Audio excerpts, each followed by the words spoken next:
सोचिए, एक सुनसान हाईवे, 3 दोस्त और एक ऐसी अनचाही मुलाकात जो उनकी जिंदगी को हमेशा हमेशा के लिए बदलने वाली थी। कहते हैं ये किस्सा एक सच्ची घटना पर आधारित है।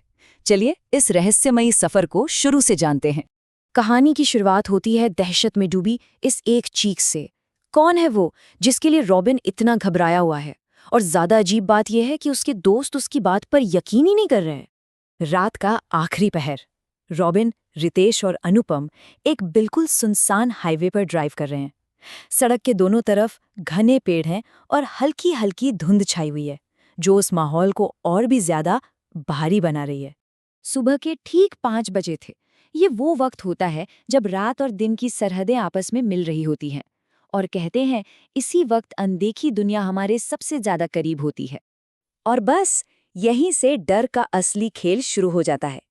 रॉबिन को सड़क के ठीक बीचों बीच एक औरत खड़ी दिखाई देती है, पर उसके दोस्त रितेश और अनुपम, उनके लिए वहां कोई नहीं था। हाईवे एकदम खाली। वो लोग इसे रॉबिन का वहम मानकर हंस देते हैं। रितेश गाड़ी नहीं रोकता और कार सीधे उस साया के आर पार निकल जाती है। रॉबिन की तो जैसे सांस ही अटक गई। वो घबराकर पीछे मुड़कर देखता है, लेकिन वहां सिर्फ खाली सुनसान हाईवे था, जैसे जैसे वहां कभी कुछ था ही नहीं। रॉबिन की घबराहट को उसके दोस्त सफर की थकान समझकर नजरअंदाज कर देते हैं, लेकिन वो ये नहीं जानते थे कि जिसे वो पीछे छोड़ आए हैं वो असल में अब उनके और भी ज्यादा करीब आ चुका था। कुछ देर बाद रॉबिन की नज़र अचानक गाड़ी के साइड मिरर पर जाती है और उसका दिल दहल जाता है। वही औरत गाड़ी के साथ साथ हवा में तैर रही थी, तेज रफ्तार, गाड़ी की स्पीड को मैच करते हुए। ये भला कैसे मुमकिन था? लेकिन असली खौफ तब शुरू हुआ जब रॉबिन ने विंडशील्ड के रिफ्लेक्शन में देखा। वो साया अब गाड़ी के अंदर था, पिछली सीट पर, ठीक अनुपम के बगल में बैठा हुआ। रॉबिन ने बाद में जो बताया उसके मुताबिक उसका चेहरा बेहद खौफनाक था। आंखें पूरी तरह सफेद, जैसे अंदर पुतलियां ही ना हो, त्वचा पीली और बेजान, और उसके होठों पर एक बहुत ही अजीब डरावनी मुस्कान थी। और वो सीधे रॉबिन को ही देख रही थी।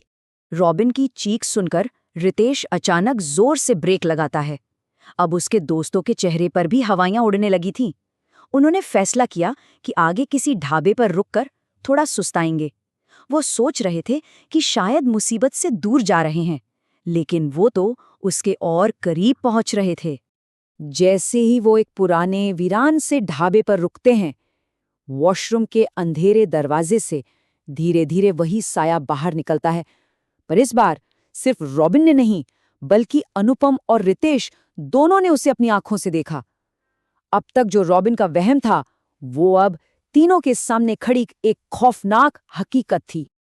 अब डर हकीकत में बदल चुका था। वो कोई वहम नहीं था, वो औरत सच में उनके पीछे थी।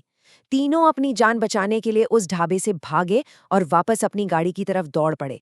गाड़ी फिर से हाईवे पर दौड़ने लगी, पर खौफ ने उनका पीछा नहीं छोड़ा। रॉबिन को खिड़की पर एक हल्की सी दस्तक सुनाई दी। देखा तो वही औरत गाड़ी के साथ साथ हवा में तैर रही थी और अपनी लंबी पतली उंगली से शीशे पर धीरे धीरे खटखटा रही थी। जब बचने का कोई भी रास्ता नहीं दिखा तो अनुपम को एक पैरानॉर्मल इन्वेस्टिगेटर का ख्याल आया। अपनी आखिरी उम्मीद के तौर पर उन्होंने उसे फ़ोन किया, ये जानने के लिए कि आखिर ये सब उनके साथ हो क्यों रहा है। फ़ोन पर इन्वेस्टिगेटर ने जो बताया वो सुनकर उनके रोंगटे खड़े हो गए। उसने बताया कि सालों पहले इसी हाईवे पर एक औरत का हिट एंड रन हुआ था। उसे कभी न्याय नहीं मिला और अब उसकी आत्मा इंसाफ के लिए यहाँ भटक रही है। पर इन्वेस्टिगेटर ने उन्हें एक बहुत भयानक चेतावनी भी दी। उसने कहा, वो आत्मा तुम्हें जिस्मानी तौर पर शायद कोई चोट न पहुंचाए, लेकिन वो तुम्हें मानसिक रूप से इतना डराएगी, इतना तोड़ेगी कि तुम खुद ही हार मान लोगे। बचने का अब सिर्फ एक ही तरीका था, उस आत्मा से बात करना। इन्वेस्टिगेटर ने उन्हें सलाह दी कि एक बंद कमरे में एक मोमबत्ती जलाकर उससे संपर्क करो, पता लगाओ कि आखिर वो चाहती क्या है। तीनों दोस्त पास के एक छोटे से लॉज में कमरा लेते हैं। दरवाजा बंद करके वो इन्वेस्टिगेटर के बताए गए तरीके से उस आत्मा को बुलाने की तैयारी करते हैं। शायद ये उनकी जिंदगी की सबसे खौफनाक रात होने वाली थी।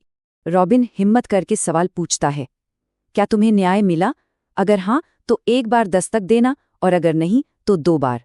कुछ ही पलों में दरवाजे पर 2 बार दस्तक होती है। उसे न्याय नहीं मिला था।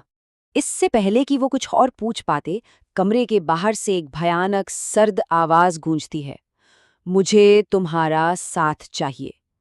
और उस आवाज के साथ ही मोमबत्ती बुझ गई। कमरे में अब सिर्फ घना अंधेरा और उनकी थम चुकी सांसें रह गईं। अंधेरे और खौफ के उस पल के बाद रॉबिन जब आंखें खोलता है तो सब कुछ बदल चुका था। वो उस लॉज के अंधेरे कमरे में नहीं था। अरे, वो तो अपने घर पर था और उसका दोस्त उसे जगा रहा था। रॉबिन घबरा कर उठता है और उसका पहला सवाल यही होता है, वो औरत कहाँ है? उसके जहन में अब भी वही डरावना चेहरा और वही खौफनाक आवाज गूंज रही थी। लेकिन उसे जो जवाब मिलता है वो उसे और भी ज्यादा उलझा देता है। उसका दोस्त कहता है, कौन सी औरत? शायद तूने कोई बुरा सपना देखा है। सुबह के 5 बजने वाले हमें पटना के लिए निकलना है।